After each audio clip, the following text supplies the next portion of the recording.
Hello everyone, welcome to a Zoe Lee mirror between Kevor and Yost with the Most, which was played on Fight Night a couple weeks ago, requested by Mr. Blevins. And obviously in this matchup, the most important card, as you would imagine, would be Lee Sin's. However, Blevins actually requested this game because our players here had trouble finding their Lee Sins. So anyways, as you see here, the first round, very straightforward. And you see in this hand, it's a lot of spells that you don't really have any effective use for. And drawing multiple Zenith Blades is also pretty, well, debatably bad if you assuming that they don't notify it, because you get to cycle them one less time. But the alternative is that or I should say the upside is that if they have Notify, you still have a second one. So a lot of this game is going to come down to Lee Sin list value and how much essentially card advantage you can get naturally. So here, the reason you picked the Trickster is simply because you need something better to play. Now, do you play the Trickster or do you attack? I would actually prefer playing the Trickster because they don't really have a way to punish you for doing so. Perhaps you would consider getting the super cool star chart in the case where they also play Zoe, but if they also play Zoe, they're not really losing anything. And or even the goat was an option too, my bad. But yeah, you could play either goat or our weasel, us. But either way, there's not really any reason to hold back on it. In this position, we notify their notify, which is definitely a win for Kevor. And now this block is most intriguing. I'm not sure I would take that block, but I guess he just wanted the gem. So in this position, this is an interesting position because as you'll see here, so you definitely develop because you're not losing anything by doing so. Your opponent can't really punish you except if they have Lee Sin. And if they have Lee Sin, you can just gem and attack. So you'll notice something here. In this position, he chooses to gem rather than attacking with the goat and taking the guiding touch in case they try to block. Now, I don't think you do that because even if they have Pale Cascade, you're gonna have to cycle this guiding touch anyway, and you're gonna end up playing the guiding touch without any benefit either, so you may as well force them to have the Pale Cascade, which they're gonna cycle anyway as well. The gem isn't really gonna amount to much because with these two Eyes of the Dragon, they're gonna have no problem healing aplenty. So here they play their own Zenith Blade, which you of course notify, simply because it denies them effectively to draw in a position where card advantage is pretty much all that matters. So yeah, in this position, it's kind of the same as before. You should just play the Guiding Touch. There's no loss in doing it, and if they have Pale Cascade, then they have Pale Cascade, right? You're gonna play the Guiding Touch just to cycle anyway, sooner or later, and they're gonna play the Pale Cascade to cycle anyway. So you guys make the same trades that would have happened, but at least you force them to have it.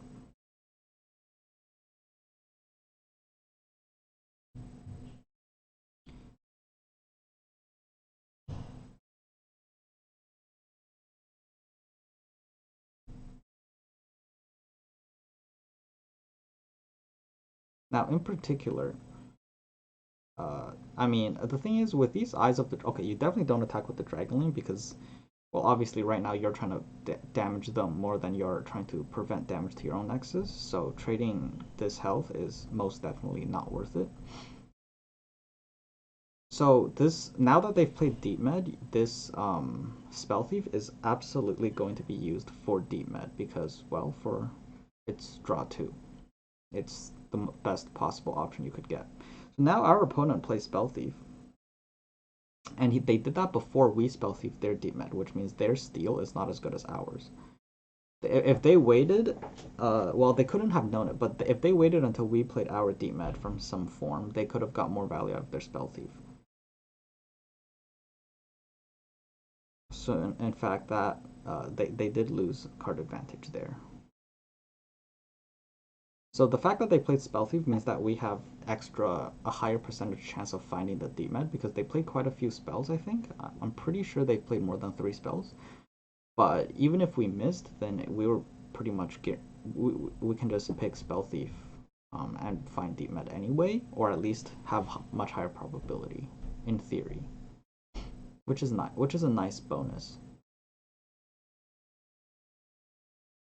So in this position,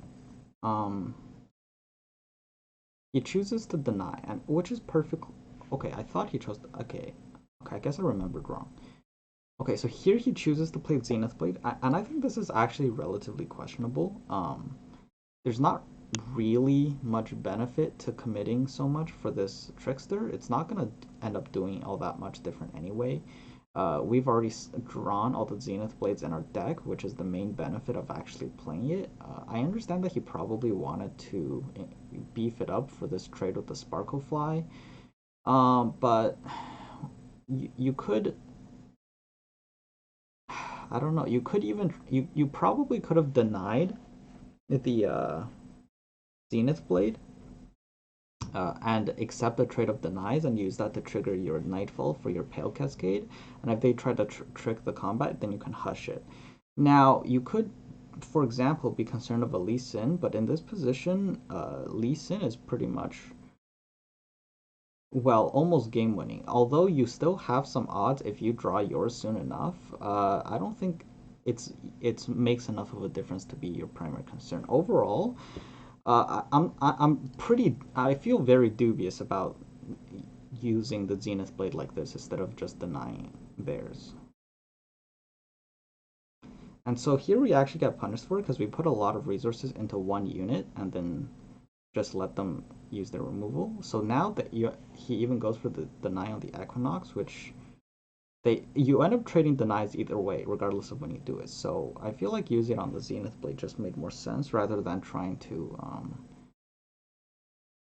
do this where you could have probably just had Nightfall trigger for your Pale Cascade.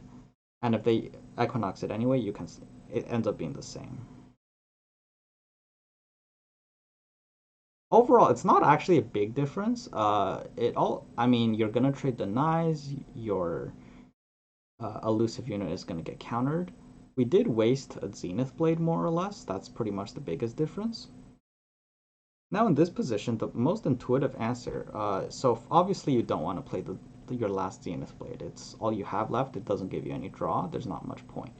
The most intuitive answer is to just use Sonic Wave and pull one of the Eyes of the Dragon, which will allow you to generate a Resonating Strike for you to discard with Spacey Sketch and look for a Doggo.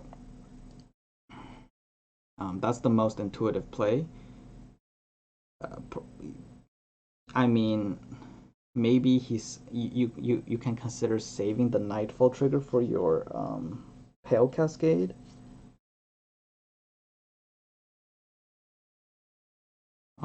You can also argue that your spells are pretty important. You don't want to spend them all. But normally speaking, you do want to be able to get Spacey Sketcher out and look for Doggo, and the Resonating Strike on an attack turn is the most intuitive way to use it.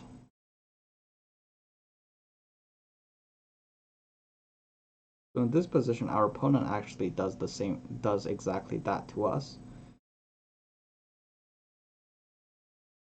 And he makes the same play except for the Pale Cascade now.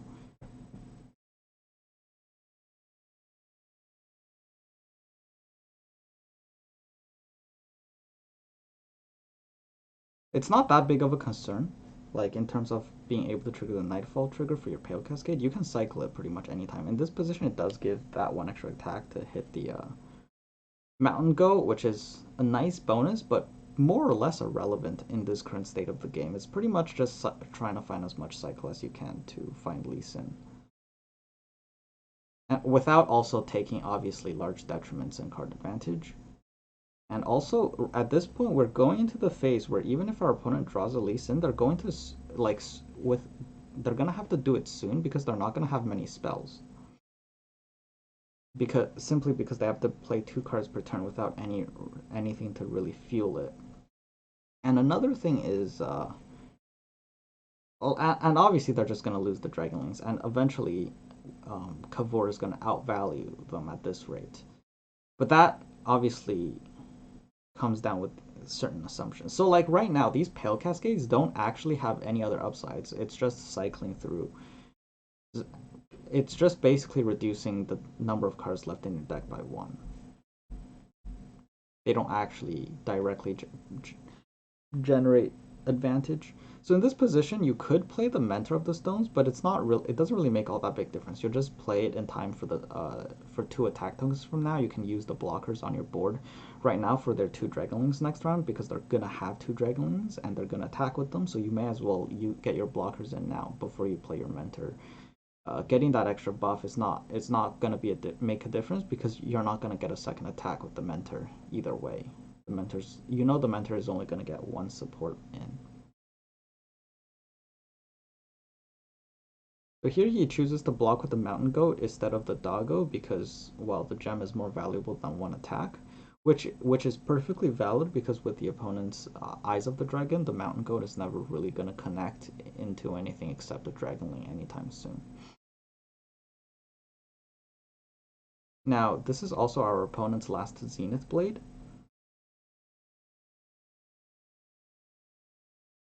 So they also want to preserve it. But at this point, obviously, Zenith Blade is giving, even if we manage to give Lee Sin a overwhelm, it's not even that big of a deal, as our opponent will simply not have the resources to match. But it's also, it's not really something you want to give away for no reason.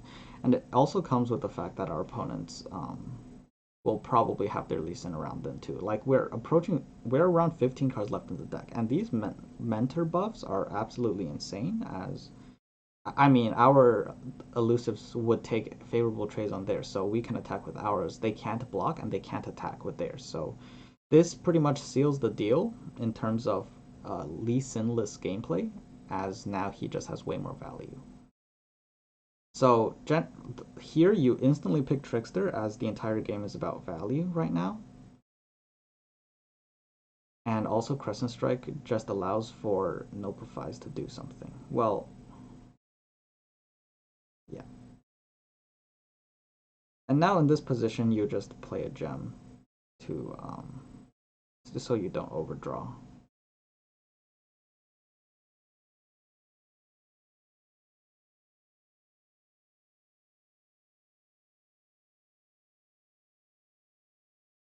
Okay.